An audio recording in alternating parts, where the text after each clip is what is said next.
আসসালামু আলাইকুম রহমতুল্লাহি ওয়া বারাকাতুহু।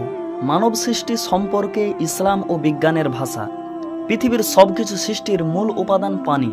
এই মৌলিক উপাদান পৃথিবীর সব জীবদেহের মধ্যে বিদ্যমান। এ সম্পর্কে মহান আল্লাহ বলেন, আর প্রাণবান সমস্ত কিছু সৃষ্টি করলাম পানি থেকে। জীববিজ্ঞানের মতে সাগরের অভ্যন্তরের পানিতে যে জীবনের আদিম মূলীভূত উপাদান রয়েছে তা থেকে সব জীবের সৃষ্টি।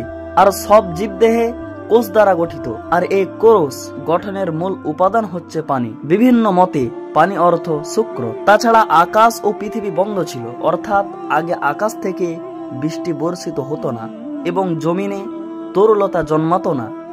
আল্লাহর ইচ্ছায় বৃষ্টি বর্ষিত হলো এবং মাটি তা থেকে উৎপাদন ক্ষমতা অর্জন করে। পৃথিবীর জীবকোষের মূল উপাদান যেমন পানি, তেমনি এই পানি মাটির উৎপাদন ক্ষমতা লাভের প্রধান উপাদান। মহান আল্লাহ এই ধরনীতে মাটি থেকে একজন প্রতিনিধি সৃষ্টি করেন এবং তারপর তা থেকে সারা বিশ্বে ছড়িয়ে পড়েছে এই মানব জাতি। মহান আল্লাহর ভাষায়, হে মানব মণ্ডলী, আমি তোমাদের এক পুরুষ ও এক নারী থেকে সৃষ্টি করেছি আর তোমাদের বিভিন্ন বংশ ও গোত্রে বিভক্ত করেছি, যেন তোমরা পরস্পরে পরিচিত লাভ করতে পারো। আধুনিক চিকিৎসা বিজ্ঞান আবিষ্কার করেছে মানব ক্লোন।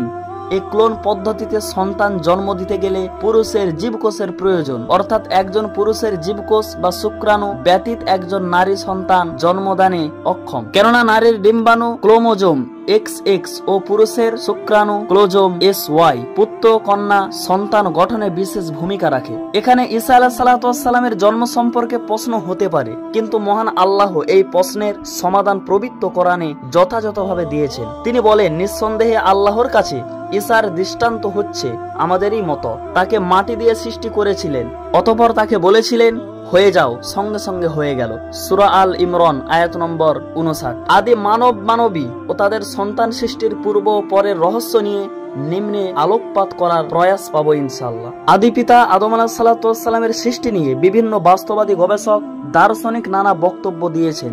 যেমন আদি মানব সম্প্রদায় বানর ছিল, কালের অবর্তনে পর্যায়ক্রমে বানর থেকে মানবে রূপান্তরিত হয়েছে। কিন্তু প্রশ্ন হলো, বর্তমান যুগে কি বিশ্বের কোথাও একটি বানর মানবে রূপান্তরিত হয়ে জীবনযাপন করছে? কিন্তু কোন বানরের গর্ভ থেকে মানব সন্তান ভূমিষ্ঠ হয়েছে ও বেঁচে আছে? এবার জবাব হলো না, এটা সকলের জানা। আদি মানব কি বস্তু থেকে সৃষ্টি তা মহান গ্রন্থ আল কোরআনে মহান আল্লাহ স্পষ্ট ভাষায় ঘোষণা করেছে যে কাদামাটি থেকে মানব সৃষ্টির সূচনা।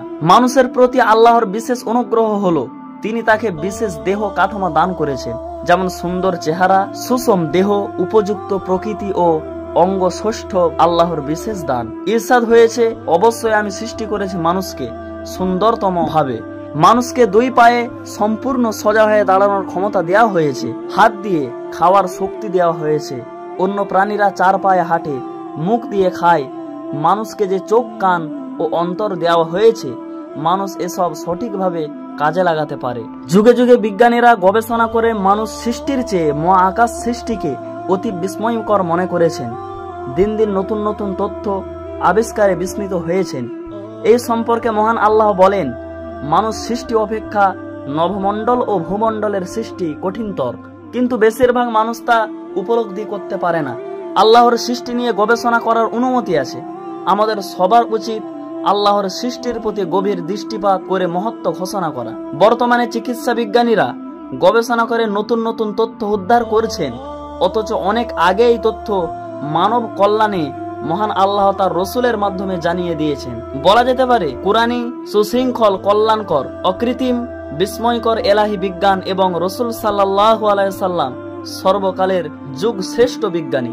মহান আল্লাহ আমাদের সকলকে তা উপলব্ধি করার তৌফিক দান করুন। আমিন।